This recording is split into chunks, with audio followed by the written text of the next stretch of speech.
Good morning sir. Good morning. मैं जानना चाहती हूँ कि हम सिचुएशन को बिल्कुल ऐसे कैसे देखें कि हमें सिचुएशन से बाहर निकलना है।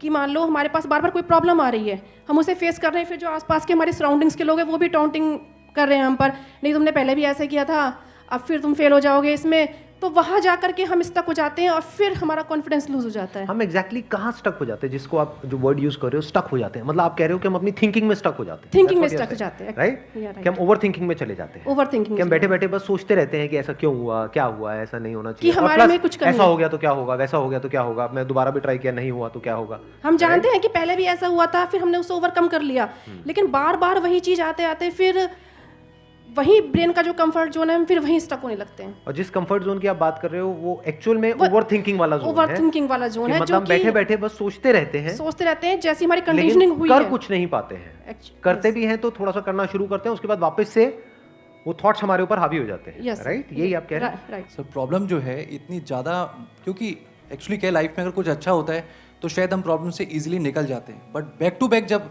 आपको फेलियर्स ही मिल रहे हैं उस टाइम पे भी आपको फिर दिखना ही बंद हो जाता है कि हाँ, निकलने का भी कोई रास्ता है। प्रॉब्लम सबसे बड़ी पता है क्या है, कि सबको यही लगता है कि हमारी प्रॉब्लम सबसे बड़ी है।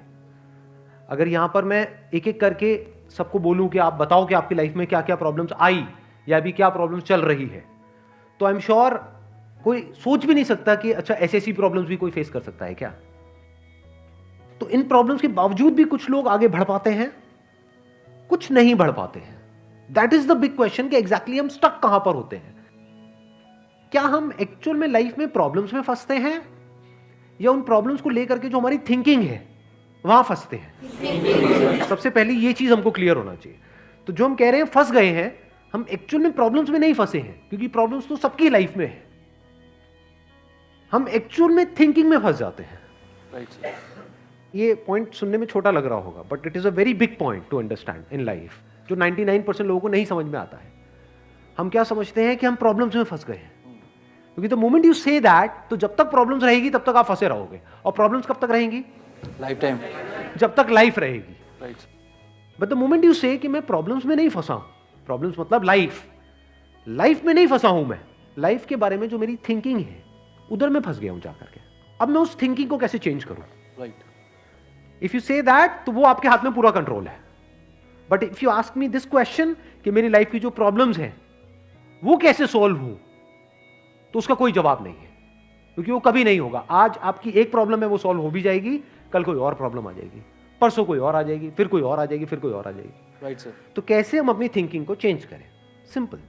थिंकिंग चेंज हो गई तो सब चेंज हो जाएगा। सब चेंज हो जाएगा, क्योंकि प्रॉब्लम्स को देखने का नजरिया बदल गया तो प्रॉब्लम बदल गई। एक बंदा जिसकी थिंकिंग नहीं फंसी हुई है, उसको आप चारों तरफ से फंसा दो, वो निकल जाएगा। लेकिन जिसकी थिंकिंग फंसी हुई है, उसको आप जा करके दुनिया जहान के सारे रिसोर्सेज दे दो, पूरा का पूरा खजाना भी दे दो, तब भी वो नहीं निकल पाएगा। तब भी रोएगा बैठ करके कि क्या मेरे को चारों तरफ खजाने से कैद कर दिया। अरे भाई, खजाना है, कैद नहीं है।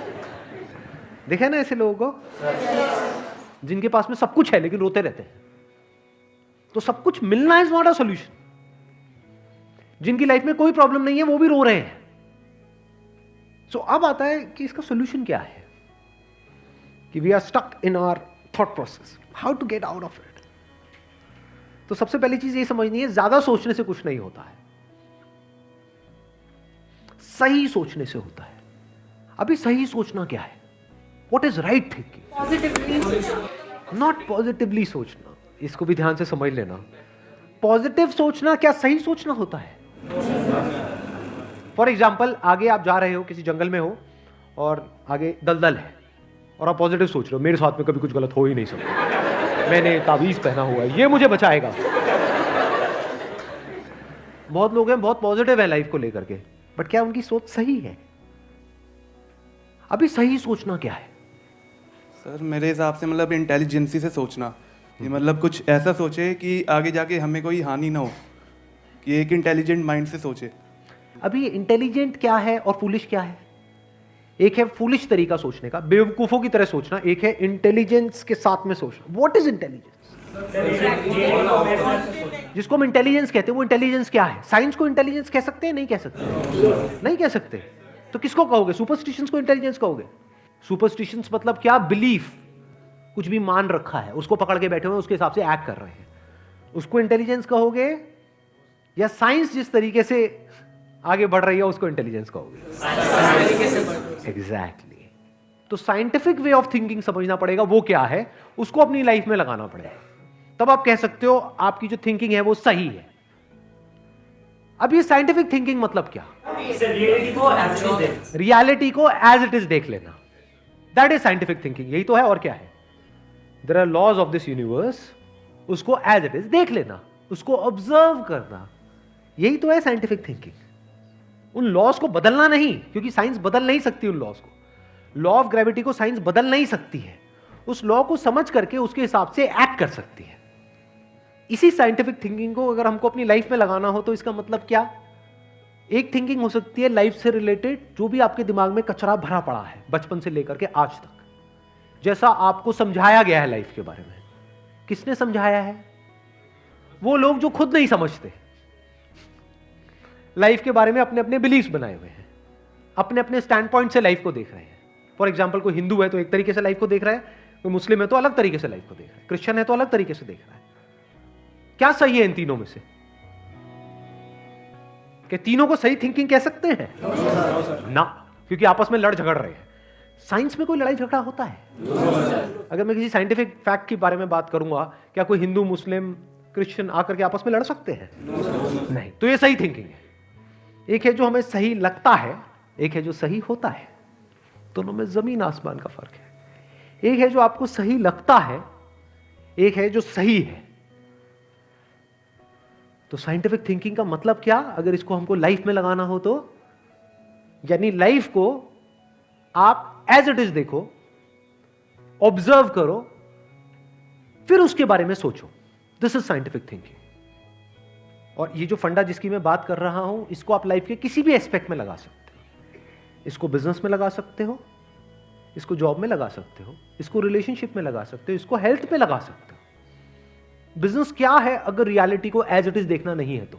सारे झूठे भरे हैं। अब ये जो आपने कहा कि बिजनेस में सब झूठे भरे पड़े हैं, क्या ये सच है या आपका अपना एक स्टैंड पॉइंट है? बिल्कुल झूठे हैं लोग सारे। अभी इन्होंने बोला कि बिजनेस में सब झूठे भरे पड़े हैं। अभी ऐसे ही यहाँ पे मैं अलग अलग लोगों से अलग अलग बातें पूछूंगा ना, तो सब बड़े कॉन्फिडेंस से बोलेंगे, as if they know it for sure. जैसे मैं पूछूंगा, हाँ भाई यहाँ पे किसी मेल का किसी का ब्रेकअप हुआ होगा, तो सारी लड़कियां ऐसी होती हैं, सब धोखेबाज हैं। ऐसे ही कोई लड़की से पूछूंगा, वो आकर के बोल देगी, सर ये तो मर्द जात तो है ही ऐसी, इसका कुछ हो ही नहीं सकता। क्या ये सच है? या आपका अपना एक स्टैंड पॉइंट है, अपना आपका एक बिलीफ है? तो ध्यान से समझ लेना, इसका जो सबसे पहला स्टेप है वो है अंदर जो भी कुछ पड़ा हुआ है आपके, जो भी आपने मान रखा है उसको छोड़ दिया। अब आप हल्के फुल्के हो गए, अब एज इट इज देखा लाइफ को, लाइफ को ऑब्जर्व किया as life, not my life. For example, anger, क्या एंगर आपका है?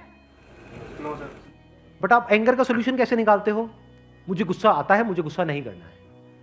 कभी भी आप एंगर का ऐसे सोल्यूशन निकाल ही नहीं सकते। सिर्फ आपको आता है गुस्सा या सबको आता है? सबको आता है। तो क्या एंगर सिर्फ आपकी प्रॉब्लम है या एंगर एक लाइफ की प्रॉब्लम है? Fear, if you can look at fear, not your fear और माई फियर, फियर, डर है ना, वो डर क्या है? Can you look at it? इसको बोलते हैं साइंटिफिकली चीजों को देखना। रिलेशनशिप, नॉट माई रिलेशनशिप और योर रिलेशनशिप, रिलेशनशिप। तो इस तरह से जब हम चीजों को देखते हैं ना, not from a subjective point of view but from an objective point of view, जैसे एक साइंटिस्ट देखता है, जैसे एक साइंटिस्ट ऑब्जर्व करता है, वहां पे ना खुश हुआ जाता है, ना परेशान हुआ जाता है, ना पॉजिटिव हुआ जाता है, ना नेगेटिव हुआ जाता है। This positive and negative is your stand point, is a subjective point of view. In objective reality, उसमें खुश क्या होना है और दुखी क्या होना है, वहां पर सब कुछ क्लियरली नजर आ रहा होता है। वहां पे कभी भी हमारी थॉट प्रोसेस स्टक नहीं होती है, हम फंस ही नहीं सकते। बिलीफ्स में आप गारंटेड फंसोगे। शॉर्ट टर्म में वो अच्छे लग रहे होते हैं क्योंकि वहां पे कंफर्ट मिलता है। जो भी हमने मान रखा है, अगर उसको पकड़ करके हम बैठे रहें और उसमें गोल गोल घूमते रहें तो बड़ा कंफर्ट मिलता है, लेकिन आगे जाकर के वो हमको फंसा देता है, एंटैंगल्ड कर देता है। बट जो रियलिटी है वो धीरे धीरे आपको आजाद करती रहती है, जितना आप रियलिटी को समझ जाते हो उस लेवल तक। यानी कि अगर इसको मैं पूरा समअप करूं, जो भी मैंने अब तक कहा है उसको, ये सेशन शुरू कहाँ से हुआ था? फेलियर से हुआ था कि एक के बाद एक हमने लाइफ में बहुत सारे फेलियर्स फेस करे हैं। तो अब अपने फेलियर्स को ऑब्जर्व मत करो, अपने को बीच में से हटा दो, ऑब्जर्व करो ये जो फेलियर्स हैं ये क्या है। तो you will start seeing the nature of those failures, you will start seeing the causes of those failures. For example मेरी लाइफ है, अगर मेरे को उसको ऑब्जर्व करना है, दो तरीके हो सकते हैं। एक ये, अब मैं अपनी लाइफ में थोड़ा सजा रहा हूं जिससे कि आप उसको रिलेट कर सको। मैंने पास में कुछ गलतियां करी, बहुत बड़ी बड़ी गलतियां करी, मेजर लॉसेस हुए। तो एक एंगल तो ये हो सकता है मैं ऐसा कैसे कर सकता हूं। दूसरा ये है कि मैं ऑब्जर्व करूं कि एग्जैक्टली वो गलती क्या थी और उसका कॉज क्या था। तो वो दिख जाता है, अच्छा उस टाइम पे वो ग्रीड बहुत ज्यादा हावी हुई पड़ी थी। अच्छा ये ग्रीड क्यों हावी हुई पड़ी थी, इतना लालच क्यों आया हुआ था कि हाँ ये करना है, ये करना है, ये करना है, ये क्यों आया हुआ था? और ये बचपन से ऐसी कंडीशनिंग हुई पड़ी थी, बचपन से घर में यही सारी बातें सुनी थी। तो इसलिए I was acting out of that information जो मेरे अंदर फीडेड थी, and that was not correct information. वो सारी इंफॉर्मेशन गलत थी, जिसकी वजह से मैंने जल्दी से एक्ट किया, बिना सोचे समझे, बिना सही थिंकिंग के एक्ट कर दिया, उस वजह से जाकर के फंस गया। तो मुझे उस बंदे ने नहीं फंसाया, मैं खुद फंसा अपने लालच की वजह से। तो अब ये क्लियर हो रहा है हम कैसे देखते हैं। तो वंस वी सी दैट, तो अब मैं उससे पूरी तरह से फ्री हो गया, because I understood something which is very basic in life, जिसकी वजह से पूरी की पूरी लाइफ एक अलग ट्रैक पे निकल गई। क्या समझ आया? कि कभी भी ग्रीड से एक्ट नहीं करना है। अब इसको हम समझते हैं, कैसे समझते हैं? मॉरल साइंस की बुक से। वो सब बकवास है, ये लालच नहीं होना चाहिए, सबके अंदर लालच भरा पड़ा है। बट लालच हमको कैसे फंसाता है, इसको ऑब्जर्व किया अपनी गलतियों के बेस पर, और फिर समझ आया अच्छा ये होता है। लालच से ग्रोथ नहीं होती है। लालच से आप पैसा कमा सकते हो, बट उसको आप ग्रोथ नहीं कह सकते, क्योंकि आप डिग्रेड हो रहे हो, तो आप एक्चुअल में ग्रो नहीं कर रहे हो। एक्चुअल ग्रोथ में उसको कह सकता हूं जो होलिस्टिक ग्रोथ हो, उसको ग्रोथ बोल सकते हैं। आपने पैसा तो कमा लिया, लेकिन डर में जी रहे हो कि मैंने इतने घपले कर दिए हैं, अगर किसी ने पकड़ा गया तो पता नहीं क्या हो जाएगा, क्या फायदा ऐसी लाइफ का। उसको आप ग्रोथ कहोगे? Can you call it growth? ना। तो लालच से ग्रोथ नहीं होती। तो ये चीजें समझना बारीकी से, स्टेप बाय स्टेप, तो आप गलतियों का पूरा नेचर समझ सकते हो। The nature of mistakes, the kinds of mistakes, the types of mistakes, और उनके कॉजेस क्या होते हैं। और जैसे ही हमको ये सब समझ आ जाता है और साफ दिखने लग जाता है, तो वो गलतियां होनी हमसे बंद हो जाती हैं। और जितनी भी गलतियां हो सकती हैं, उन सबके अगर नेचर समझ आ जाते हैं, तो गलतियां होने की पॉसिबिलिटी फ्यूचर में ऑलमोस्ट खत्म हो जाती है। प्लस जब समझ आ गई है उसकी रियलिटी, तो वहां पे ओवर थिंकिंग के लिए जगह नहीं होती है, अपन थिंकिंग में स्टक नहीं होते हैं। Wish you all the very best. Thank you so much for coming.